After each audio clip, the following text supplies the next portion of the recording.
Please welcome to the stage our host for this evening, Seth Meyers. Good evening, everybody. How are we doing tonight?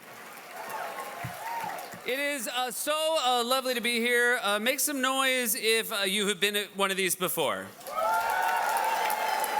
And make some noise if you're a first-timer. Welcome, first-timers. You are in for an incredible evening.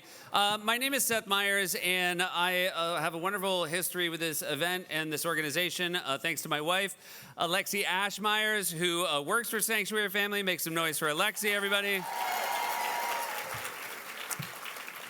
Alexi is a lawyer. Make some noise if you're a lawyer. If you are here tonight, you're one of the good ones.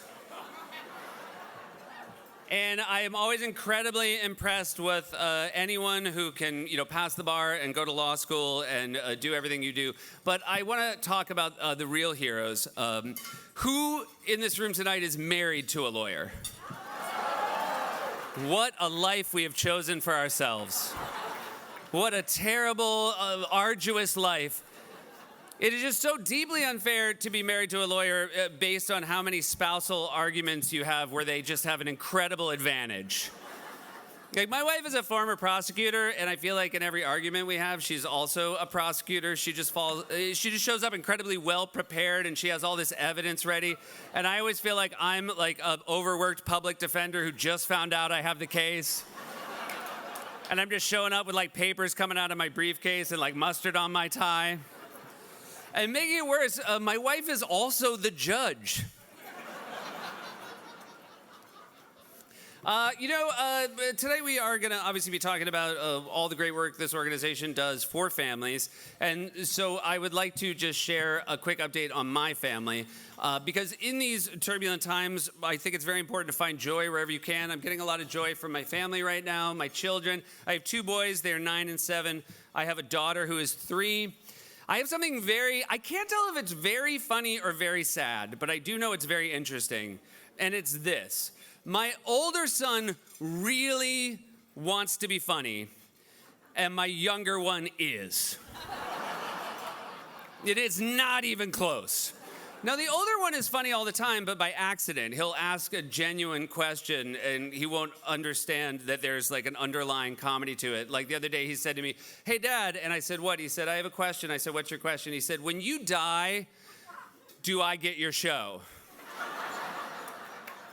And I said, "Of course not, your younger brother does, because he's funny, and he knows he's funny, and he has great comic timing." Now, this isn't funny because he's waking us up at like 5:30 every morning, and we beg him to wait until 7. And the other weekend, my wife said to him, "Here's the deal, Axel. It's Saturday night. You're going to a birthday party on Sunday. If you wake us up before 7, you will not have cake at the birthday party." And this is what my 7-year-old said as he walked out of the room. He goes, "Oh, there's going to be cake? I hope it's good. Actually, I hope it's bad because I'm definitely waking you up." And you might be like, maybe he didn't know he was being funny. I'm like, no, I think when you do the shoulders. My daughter is perfect. How dare you? Shameful how quickly I've turned into a girl dad that has a totally different set of standards for my daughter that I do for my sons. Also, my daughter, not that nice to me. Every morning she walks up to me unprompted and says, "Dada," and I say, "What?" And she goes, "I only love mama."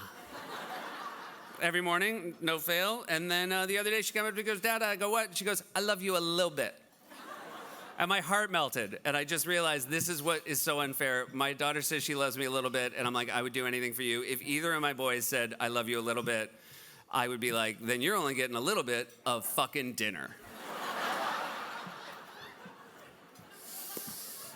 We're also going to talk about parents and the importance of parents.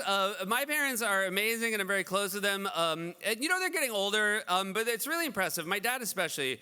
I think as people get older, you almost expect their skills to deteriorate. And yet my dad, as he's getting older, has developed a new skill that I'm just amazed by.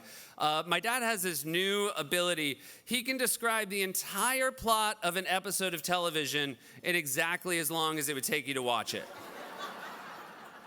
So if you love Yellowstone but hate the visuals,